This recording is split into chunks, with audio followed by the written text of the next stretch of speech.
Welcome to Chad's Underground Scene. We are here in downtown LA at the Oracle Tavern with my special guest today, Tequila Mockingbird. Hello. How you doing, Tequila? Hey. So we go way back and we go way forward now, I guess. We're going to keep playing together probably till we die. And hopefully. Beyond. Yeah. And beyond. And beyond. That would be even funner, right? In the afterlife. Yes. There's always... Playing some punk rock together, yeah? Yes, we will. We shall. Let's make a date now. That's the it. future is That's ours. It, yeah. So let's start the show, since we're at the Oracle. Yes. With your latest thing that you're doing to get people together, because this is what I love about you. You always getting people together and supporting the scene. And I telling everybody, including the bands, don't stab each other in the back. Help each other and we'll all have a bigger scene. And that has been an influence on me from you, from years ago when you and were, you notice when all you my were, shows are free? Yes. Because I want to just get us all together and like our little family, our little art, music, and time travel family. Right. So tell us a little bit about your latest encounter here with the Oracle Tavern. So the Oracle is a manifestation of my friend Jennifer and her husband's dream. And so here it exists. But it was originally where I had the Punk Rock Museum Gallery. And for 12 years I would just throw parties for my friends here. Right, yeah. So, like, have my friends play and have them come. It's just, community brouhaha. And everybody get together and have a good time, right? That's right. It's a punk museum. And share their stories. If it's a punk museum, that means it's going to have the paintings from the time, the photographs from the time, the etchings from the time. Like, ska people are welcome. like they're special. Goths are especially welcome. Yes. And the death rockers. So death rockers. Yeah. Even a little tinge of heavy metal back there, but punk rock most of all. Which was all the same scene. We all hung out together. We didn't have that many names for that stuff then. Yes. It was just music and we liked it or we didn't like it. But it was really the scene. It was people who dressed up and messed up. So tell us a little bit about the museum, since we're on that subject. So what I did with the museum is I would have my favorite artists come and put their work up and recreate the feeling of the 80s and then put the music together that would sound like it would in the day, and like have people sell their books about punk, and kind of like a festival of punk whenever I do the museum. And have all my artists so you can meet them, and then I have my favorite musicians play, and we do all that here at the Oracle. So in a way, the Oracle has evolved into this new space where I have your band where play, you're doing live shows, right? And I do live shows outside every Sunday from 6 to fuck all, and. So tell us a little bit about that. How does that work? What bands are you bringing in? And it's kind of loosey-goosey, and I like it. It is loosey-goosey because it's only my friends get to play. This is straight up nepotism. If I knew you during the punk rock days, or you're referred by a friend of mine from the punk rock days, between 74 and 84 specifically, because I'm a snob, and, right, exactly. And we old people deserve something. So yeah, and it's a really good time. It's usually 2 or 3 bands. Yes. And your band always plays, but you never know when you're going to play. What and when? Right? Yes. When or what? Yes. So Tequila Mockingbird and the Blonde Moon Dust, right? That's the right name. Yeah. And they come in, and you're not sure when they're going to play, and she's very flexible, helping the bands move to different spots if we need to. If somebody gets held up in traffic, somebody jumps up earlier, or you'll jump up earlier and cover. It's like family, we gotta help each other out. It's been tough. It's a pandemic. They tried to kill us, the government. it's been a bad time for everybody. Yes. So like I try and keep my friends together, and I like it that we're still alive, and I do what I can for the scene. And yeah, and then we have so many stories to tell each other, right, from the day. Old school, big Yeah. time. And so I've played here a couple of times with your band, and I've come here several times other than that, and your band always has a little something different going on, and I love that. My project is based on time travel, so I expect that when you come here, I might be doing 60s music, I might be doing 80s music, but I don't do anything after the 80s because that was when the world ended. Right. Kind of. It did, yes. And you can tell now because the younger people now are into 80s music. So I think they're trying to get back. They feel the vibe that we had. We had such a fun vibe, so much fun hanging out with each other, and our F the world attitude, right? Yeah, but you can't fake it. And I think that, you what's can't, happening now is more like, the other day I heard that Justin Bieber and Kylie Jenner are considered punk rockers. And that was, it's like, okay, now it's a 4-letter word. I'm not really interested that much today. yeah, because that's pop music, right? I like pop music. This is not that. Yes, yeah. it's pop music trying to be punk rock. They're trying so hard. Yeah, and it's something from your try. soul. Punk is not It's something from your soul. Yeah. And it's not even music. It's actually just a thing.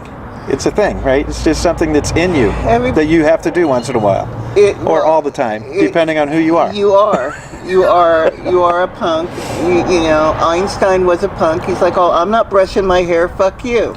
Yeah. I mean, that's what it's like. Yeah, and that's a good example. There's so many people in history you can go back to, look at them, and go, punk.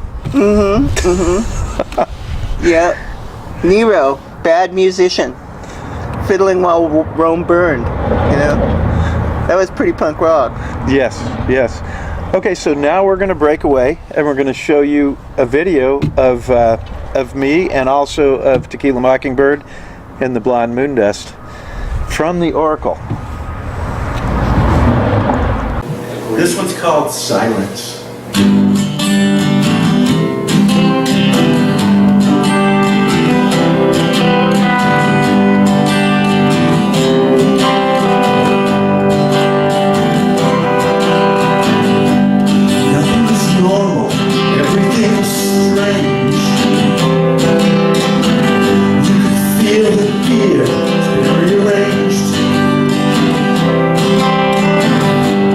No one is out there all locked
Hope you enjoyed the music and the videos that we showed you.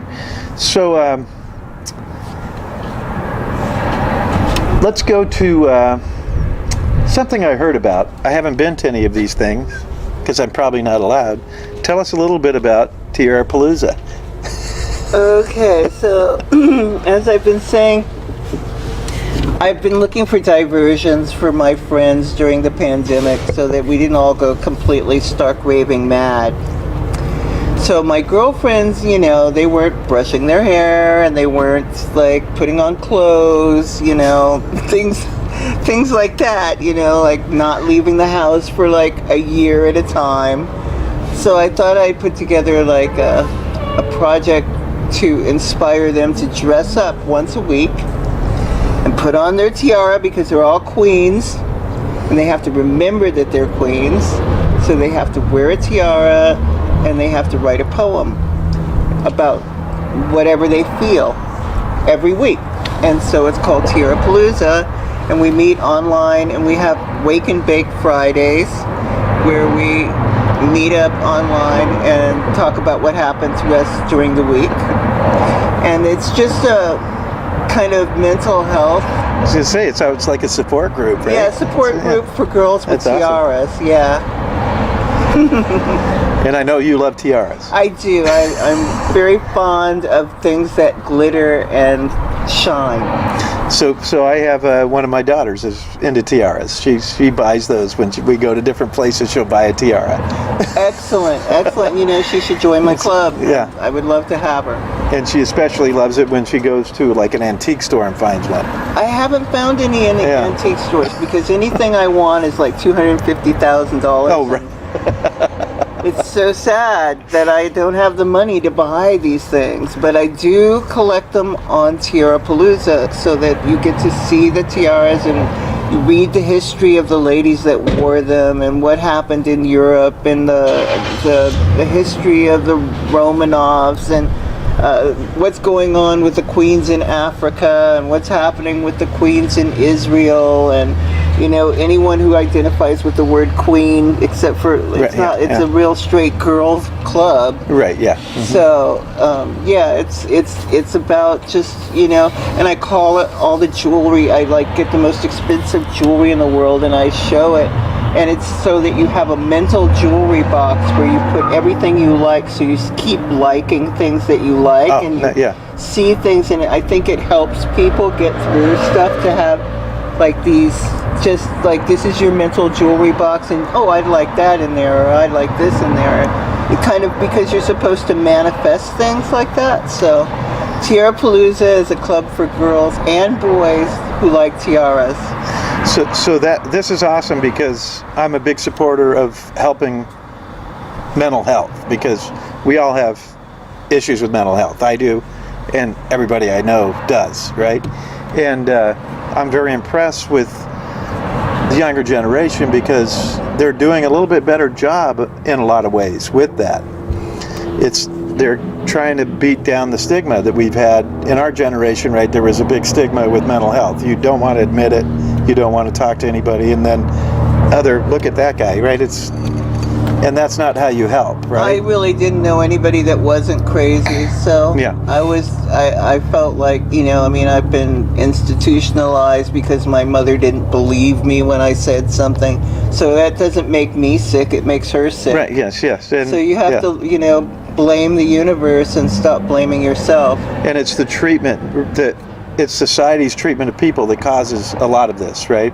And my daughter was on a couple of talk shows and they talked about it and it was great. It was like they were sitting drinking tea talking about mental health and how we can help our friends, how we can help each other with mental health. And that's a long way from when I was a kid, right? It was a stigma, don't talk about it, don't do it, pretend you don't have it. Right. Yeah, no, I wore it like a badge of honor. It's like, I'm crazy because you suck. Yeah. You suck. And that was our only way out. But now it looks like there's going to be some other alternatives.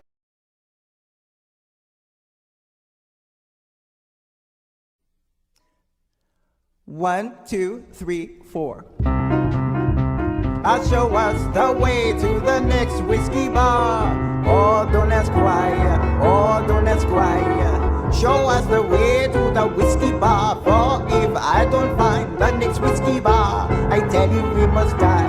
I tell you we must die. I tell you we must die.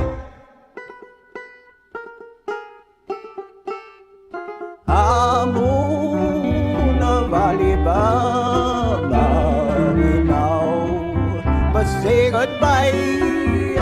We've lost our dear old mama. I must have whiskey or you know why. Moon of Alibaba, we now must say goodbye. Oh, we've lost our dear old mama, and must have whiskey or you know why. Show us the way to the next pretty boy. Oh, don't ask why. No, don't ask why. Show us the way to the pretty boys. For if I don't find the next pretty boy, I tell you we must die. I tell you we must die. I tell you we must die.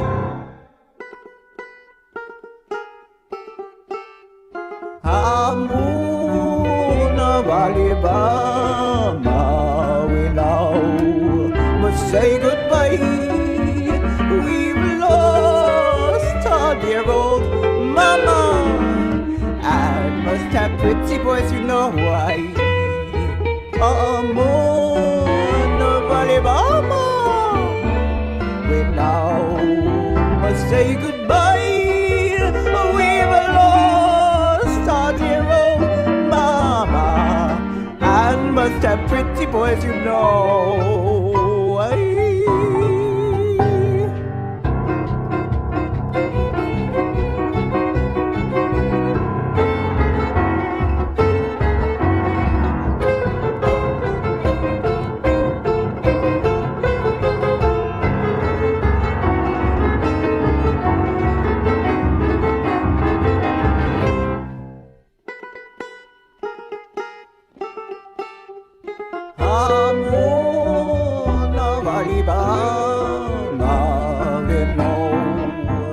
Say goodbye. We've lost our dear old mama, and must have pretty boys, you know why. Moon of Alibaba, we now must say goodbye. We've lost our dear old mama, and must have pretty boys, you know.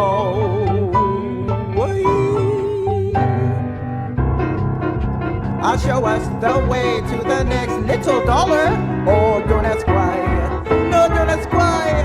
Show us the way to the little dollars. For if I don't find the next little dollar, I tell you we must die. I tell you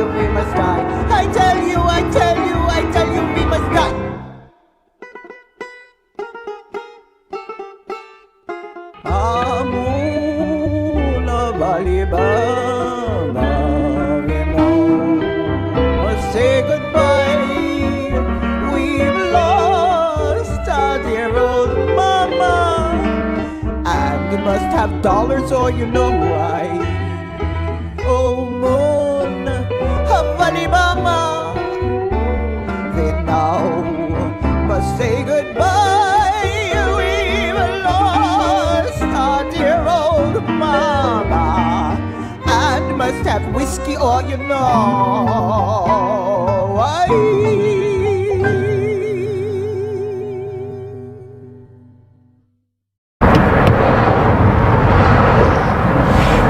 Okay, we're back. I hope you enjoyed the video now that Tequila and her band showed you the way. That way. Go, yeah, That way. to the next. Okay, so let's go back in time now. So, because I met you probably late 70s, early 80s, right? Yes. And at Hollywood. We're all hanging out in Hollywood doing the punk rock thing, right? Yeah. That's the way we were raised. So let's talk a little bit about that, and then we'll expand on it, because you not only wrote for magazines, you hung out in the scene, you set up shows, and you played and sang all throughout. You were in several different bands, played a lot of music, and contributed to the scene in a great way. Thank you. So let's go back to the beginning of that, and how did you get into writing for the newspapers? Or I guess back then they called them rags, I was right? writing for Scratch magazine, and then that became Rock City News, and I wrote for that for 30 years, and then he started this marijuana magazine, and then I wrote for that, and then he made an actors magazine, Reuben Blue. Yeah, Reuben, yeah. He made an actors magazine, and I wrote for that. And then I started writing for Venice magazine and doing like interviews with Timothy Leary and Julie Newmar and people like that. And then I went from there to writing for, like, now I write for Lost Anarchy, Hollywood Times, LA Beat. LA Beat, yeah, okay, yeah. Yeah, which I love.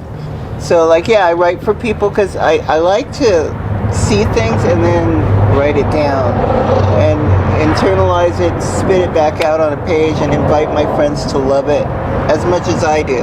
Because I don't write about shit I don't like, because there's not enough time in the day. Right, and what I loved about that is those magazines or papers were real. When we played shows or we went to shows, all those people were there. Right, Reuben Blue was there, you were there, there's all the different writers were there. He didn't just say, go write something and send it to me. He said, you're writing, so you're going to be at all these shows, right? Everyone went to the shows, they all hung out. Because we wanted to be there. Exactly, Yeah, and they hung out and they were part of the scene. They weren't just a writer that showed up at a show and wrote this thing. Exactly. They showed up because they were there every week, or they were there twice a week, or they were there every day. I've always, and I try to write about people I like, because I see no reason to give press to people I don't like. So. And that was another thing I was going to say about it. What was great is there was some negative in there, but not a lot. Mostly positive. If it was something you didn't like, you just didn't write about it. Well, I don't know. It was always la-di-da. Yeah, no, but you that's... could say that sucked, and this sucked, and that sucked. That had its place, right. That was sucking, you know. Different adjectives and verbs were used. I mean, those were the days for that, but still, all in all, I hate to waste my time with, like, because there's so much negative that they don't deserve it. Yeah, and then when you covered a show, it wasn't just the headliner. You did a little write-up about every band that played. Exactly. Which was great. I That's still what write it should for be. Lost Anarchy, which is Mojo, which is, Danny, right? Right, yeah. Danny Christ. Yeah. He keeps getting banned. The names have to change all the time. But he's pretty fun. His stuff is wrong. Yeah. On every level, which makes it exciting. He's not buying into you're riveted. You want to read it. Yeah. He's not buying into anybody's rock and roll. He's just like fucking, on top of it. And that's what punk rock was about in that whole scene. Yeah. Even like you said, even the metal crowd fit in. Everybody's like, oh, the Rolling Stones, and I'm like, isn't that like necrophilia?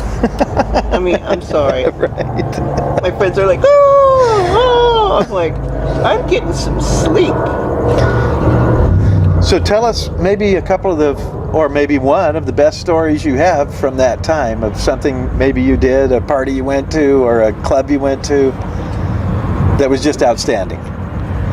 Okay, so one time I was at the Palace in the center of Hollywood with Lemmy, because he was doing his gig with Motorhead, and I had refused to see Motorhead for 25 years. I was like, you have long hair, I know you hang around all the time, but I'm really not into long-haired guys. I know you want me to see your band. He's like, oh, come see my band. I'm like, he's been asking me for years. Fuck it, I'll go. So I'm going to Lemmy's show. So I'm like, okay, he likes like hooker-looking chicks. So I'll wear my little black mini skirt, the leather one with this like little French slit up the side, and my like come fuck me high heels that could be mistaken for handles, and little low cut blouse, you know, just because I know that's what Lemmy likes. And I thought eye candy and a big, you know, buffonty black wig like the Shirelles or something. Right, yeah. Girl, I gave Girl, 1964 Girl, the way he likes Girl. So I was close enough to blow him during the whole show, like just like right there in the front row. Didn't mind almost losing my hearing, didn't go insane, everything was great. And as I'm walking out of the venue, this like skinhead boy walks up, and he's just with his girlfriend, and he accidentally bumps into me, and I say, ow. And so Lemmy's like, come upstairs. So I go upstairs, and we're drinking. It's the after party, and we are drinking this bottle of Jack Daniels. It's this big and like that wide, and we're like. So he was the real deal, right? He's not faking it. Oh no, we're freaking kidding me? Fake? That word doesn't even fit with that guy. No. He's like, and we're drinking and drinking and drinking, and we're going around the room, and he's talking to his friends, and I'm talking to my friends, and our friends are all our friends, and our friends are friends of friends, so we're all yapping it up, and everything's great. And he gets together with me, and we're drinking, and then all of a sudden, I go, Lemmy, my foot hurts, and I look down, and my toe had been sliced in half by the guy in the metal boots downstairs. Right, yeah. But it was so sharp, I didn't feel it. So Lemmy looks down, and there's blood all over the floor, all over the freaking upstairs second floor of the freaking Palace, right? And Lemmy looks at me and he says, Tequila, you're always causing trouble. That would be him, yeah. So, do you regret you missed a lot of those years of his punk? Because he was punk rock from day one, from the get-go. No, see, like, it was that I wouldn't see his band because I thought Filthy was my boyfriend. Yeah. Mm-hmm. Filthy became my boyfriend, and that's why I couldn't sleep with Lemmy. Because, oh, okay.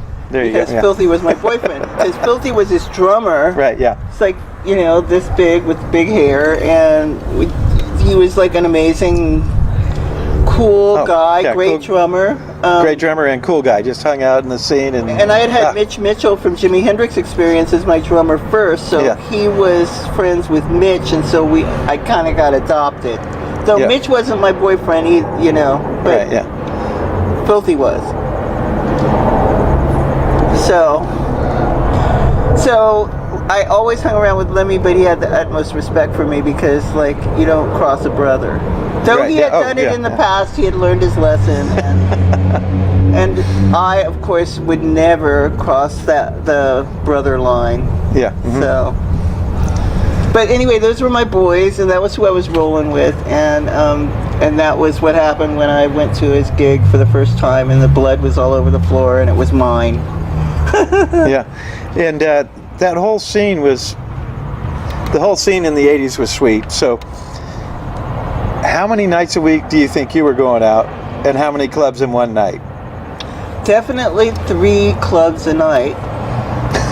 3 clubs a night, because I had to pick bands for New Wave Theater, so I had to be at 3 clubs every night just to pick, you know, the cream of the crop from each show. So that's hilarious that you say that, because I wrote a song called Legend, and it's about the 80s, 70s, 80s, 90s. And in the song, I talk about because one of my bands played 3 clubs in one night.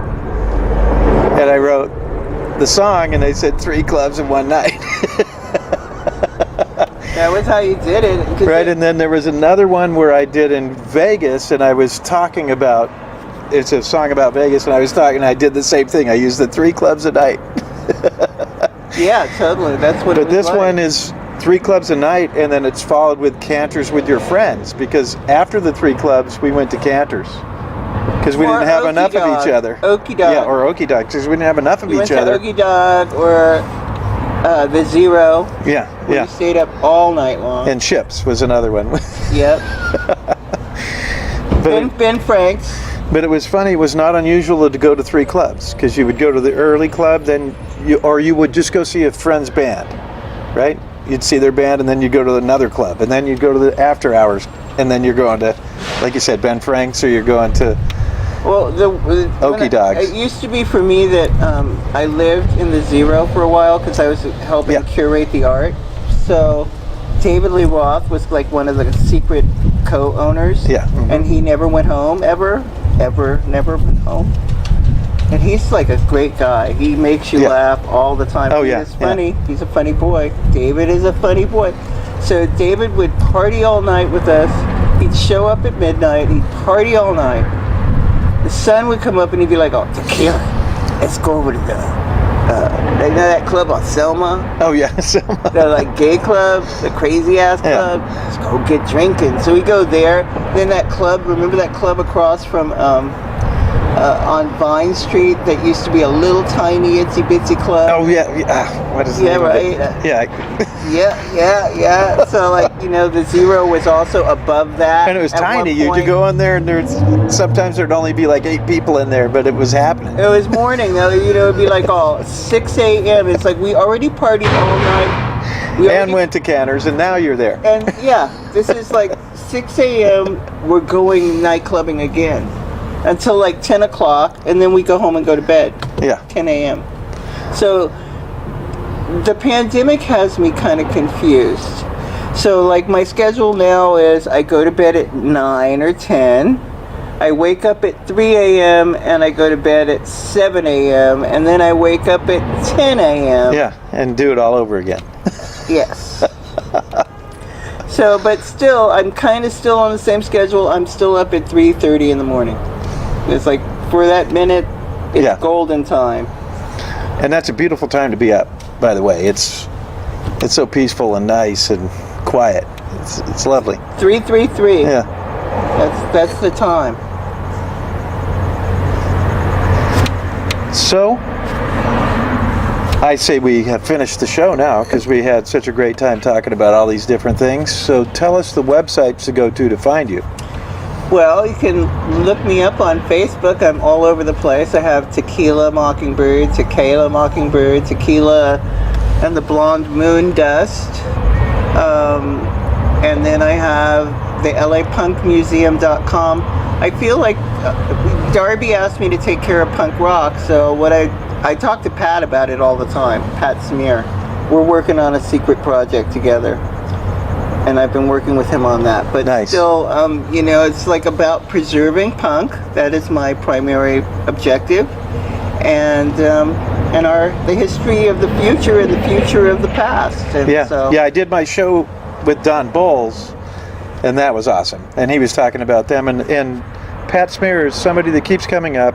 Everybody loves that guy. Mm-hmm. Great guy. Right? Great guy. He's such a super nice guy, and everybody I talk to loves him. There's nobody that has anything bad to say about him. Well, there's nothing to say. He's an angel.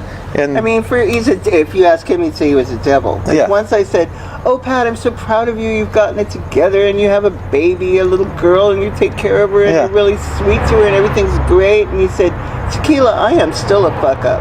No, this is real punk rock, right? That's punk rock. That's what punk rock He's a lover. is. He's not a hater. He's a lover. Exactly. Punk rock used to be for lovers. Yeah. It did. And then you would surround yourself with others, but it all worked out in the end. Yes. Because we protected each other, took care of each other. Right? Yes. And we shall continue to by watching Chad's show. That's it. Yes, we're keeping punk alive, right? That's right. Let's keep it alive, folks. So thank you for coming out and enjoying Chad's underground scene with my special guest, Tequila Mockingbird. And remember, it all starts in the underground.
Won't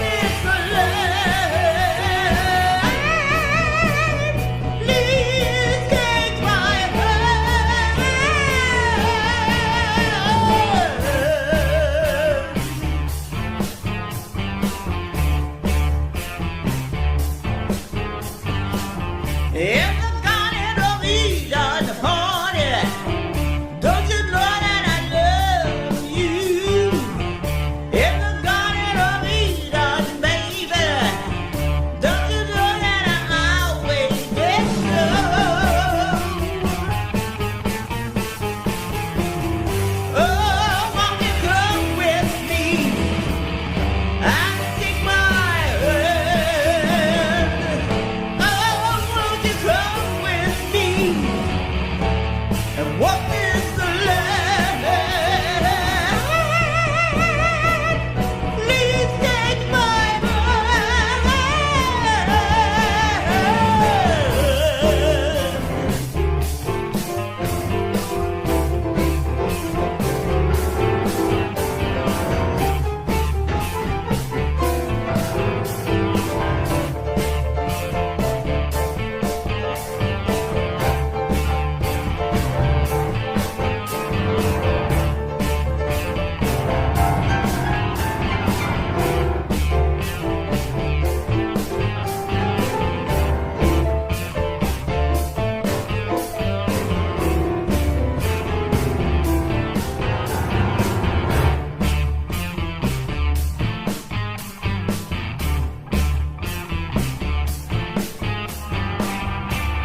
you know that I love you?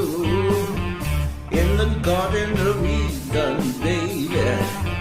Don't you know that I've always been true? Oh, won't you comfort me and take my hand? Oh, won't you comfort me and walk this lane?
the Garden of Eden, baby.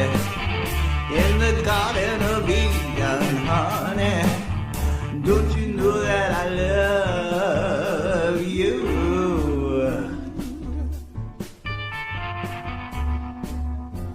I love you.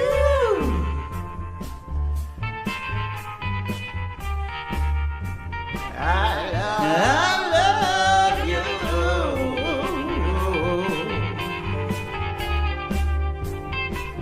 I love you.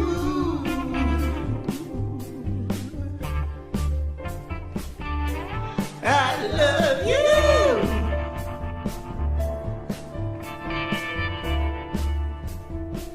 I love you.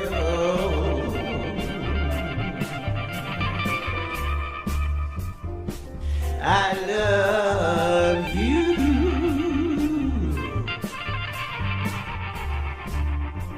I love you.